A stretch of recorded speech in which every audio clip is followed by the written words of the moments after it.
আপনার পায়ে সমস্যা, পায়ে ব্যথা, আপনার পায়ে অসুবিধা, আপনার ডাক্তার সাহেবের কাছে বলার সাথে সাথে উনি সিল বানায় নিছে, কাট করে সিল মেরে দিছে, চেয়ারে বসে নামাজ পড়বেন। ডাক্তারের বাপের ক্ষমতা নাই এটা বলার, কোন ডাক্তারের এই অধিকার নাই।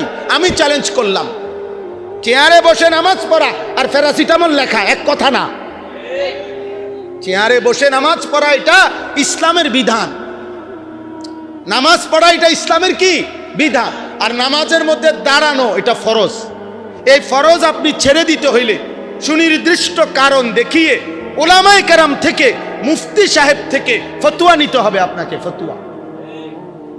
আমি বলি, আবারও বুঝেন, চেয়ারে বসে নামাজ পড়া হারাম না। আবার বলতেছি, বুঝছেননি কথা? চেয়ারে বসে নামাজ পড়া কি নয়? হারাম নয়, কিন্তু শুধু ডাক্তারের সিদ্ধান্তে নামাজ পড়লে ওই নামাজ হবে না।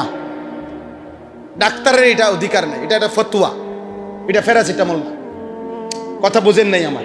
চেয়ারে বসে নামাজ পড়বে লোকটা, না বসে নামাজ পড়বে না দাঁড়াইয়া পড়বে, এটা কি ওষুধ না ফতোয়া? এটা শরীয়তের একটা মাসালা না? তো এই মাসালা আর ওষুধ কি বরাবর হয়ে গেল? তো উনি এই সিল মারলো কেন?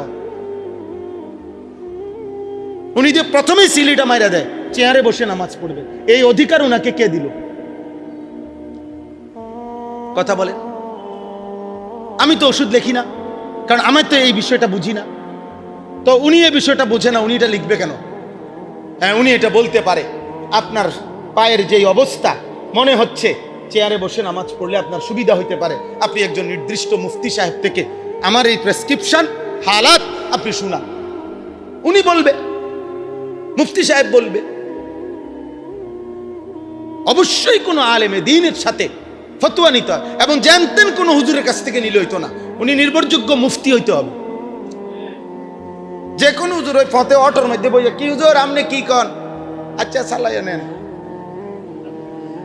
হ্যাঁ হুজুরে বলছে, কোনানে কইছে মিয়া? অটোতে, অটোর মধ্যে এক জায়গায় কান্দিরপাড় যাইতেছিলাম, হঠাৎ অটোতে হুজুর একজন দেখা হয়েছে। অটো হুজুর না, না অটো হুজুর দিয়ে হইতো না, মুফতি হুজুর হইতে হইব। সিএনজি হুজুর হইলে হবে না। কথা বুঝেন নাই? আপনি নির্ভরযোগ্য আলেমের কাছে যে আপনার হালাত বলতে হবে, আপনার হালাত বলতে হবে।